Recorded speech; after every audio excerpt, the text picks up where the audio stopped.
So, today I want to talk about how mundane parenting can feel, and yet how extraordinarily special it really is.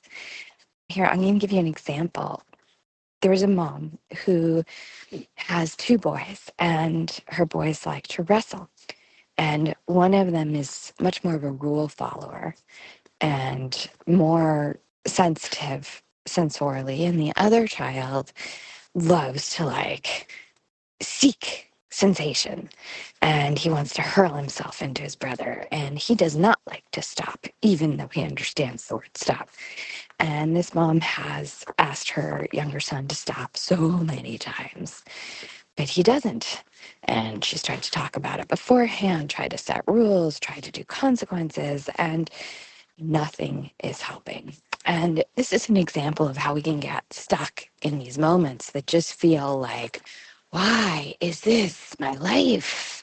Right? Or we think what is wrong with you, my dear child?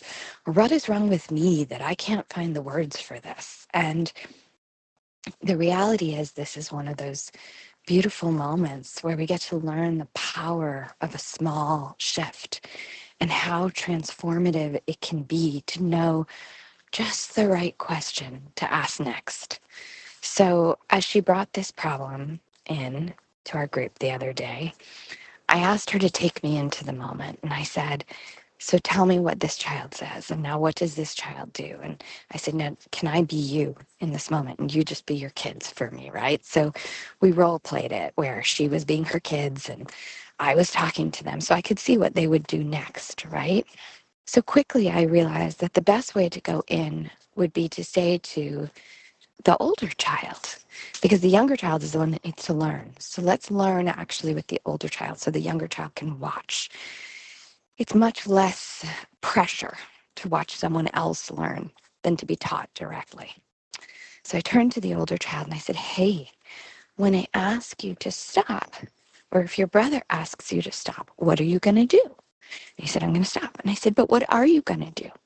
And he said, I will take my hands off of him. And then he was saying, like my brother should. And I said, right, but what are you going to do? And suddenly I could see the mom's eyes open wide. And she said, oh, I get it. I get it. And I said, yeah. What are you going to do? Are you going to read a book? Are you going to go lie down in the nook, in the corner? Are you going to go bake something with me? What are you going to do? Because see, stop is not actually doable. Stop encompasses the thing we want them to stop, which just keeps that thing front of mind. And stopping is only like a millisecond. It's not something we do. You can't keep stopping. So I said, what are you going to do? And her eyes just lit up and she said, I understand. And then we had this beautiful conversation about the brain that we're building in our children, and how all of us can get stuck on this one concept, and how her whole son's identity was getting caught up in this idea where she felt he was a child who couldn't stop. The older brother was also like, he can never stop. He's not going to stop, Mom. We always tell him to stop. He's not going to stop. And so this child and the whole family is building an identity around this idea that's actually rather undoable. Yes?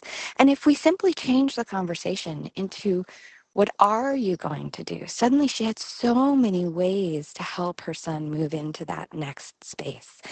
And that is an example of how we take that stuck feeling and transform it into liberation. And it's not just liberation in the moment, right? Where we're setting that older child free from having to be pummeled by his younger brother yet again when he doesn't want to.